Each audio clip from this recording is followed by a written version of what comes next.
question. What was your parents' reaction after knowing your result? Ay pagka kita jud kay kuha naman sa guidance na akong office ng results, so pag sa ko ang parents kay satisfied sila nga okay gay nindot akong result sa exam niya, nalipay sa sila kay bawo sila ba nga kanang makaya ra gyud ako sa akong self nga mosulod ana nga mag-college na ko niya. Sa ako wala. Pagkakuha sa result ra. Syempre lipay with the smile ko ba ina kuman na pa-enroll na ta. Wala. Ako kay nalipay ko. Ikuan man, no? Pwede na sa kong papa. So, nalipay na lang po siya na, yan kung mayan ipakuha na ko. Lipay. Lipay. Pero pagkakita nila na sa result ba, na nindot, na motor. Smile mo yun. Dong, muna yung po ni ko, nindot mo dyan. Sama, kaya doon na tayo. Pwede na, ano. Satisfied ako sa result kay kanang naka-passing jud siya sa kanang gi-allotted sa scholarship nga kuan ba nga passing rate para sa akong scholarship. So satisfied niya ang akong parent kay lipay sad sila kay kanang nakapasar gyud ko sa test then di na sila mong gasto. Okay. I-support sila sa result. Happy sila. Yeah. Pa-enroll na ko. Last question.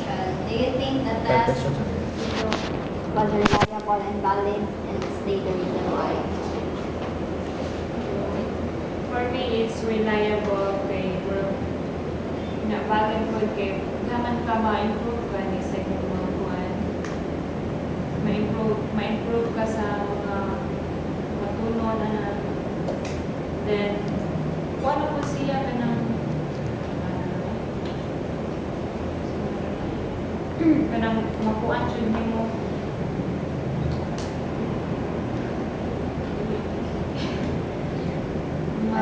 magamit nimo sa kasan. Ako kay dili ka siya reliable because well people change.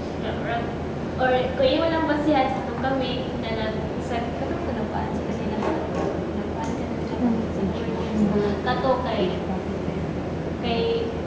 makita pa din mo sa usa ka taon na nag-answer dili serious, so hindi siya reliable, hindi siya ka basta ra dili jud bro dipindi sa usa ka taon kung sino sa mag-answer or willing siya mo-answer kung ana gani ano mo ba nagtapol na ganyan na mahuman so gana so nasa bayay say ang usa ka taon sa ano siya ikakuan na process and long run ma-change ilang behavior.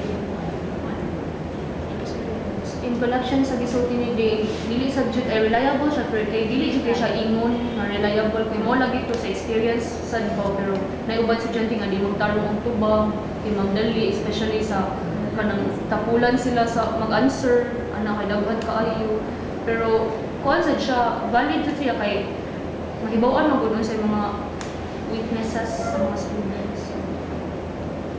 In addition sa ilang answer kay more 50-50 siya. Reliable, yeah. Dili reliable. State the reason why. Kay dili ba tanan perfect. What do you mean by that? Dili tanan perfecto ang kanang butang nga perfecto ba. Sa test? Oo, sa test. Ang test dili perfecto. Kuan, makaingon ko nga dili siya reliable pero valid siya. Kay kung valid siya, so gipatake mong nakgipatake ta is kanang because valid siya so na kuan jud nila na testing na nila pero kung manaka reliable namo mga factors nga mo-affect jud sa regarding sa exam like katong among giingon nga gikulbaan mi so nay tendency sad nga magpaspas mi kay ang time nga nasa tendency nga kanang makalimot kay tungod sad sa imong kadali-dali inana ba. Dili kayo siya reliable because dili mo gini mo masukod ang tinuod na skill sa katao. Wala na siya ang psychological test para na siya basic hindi siya first step na yung aron maibawan kung sa joya ng tawanan pero di nila ingon na naka-measure na siya sa imong skills and ability. that would be all. That's the end of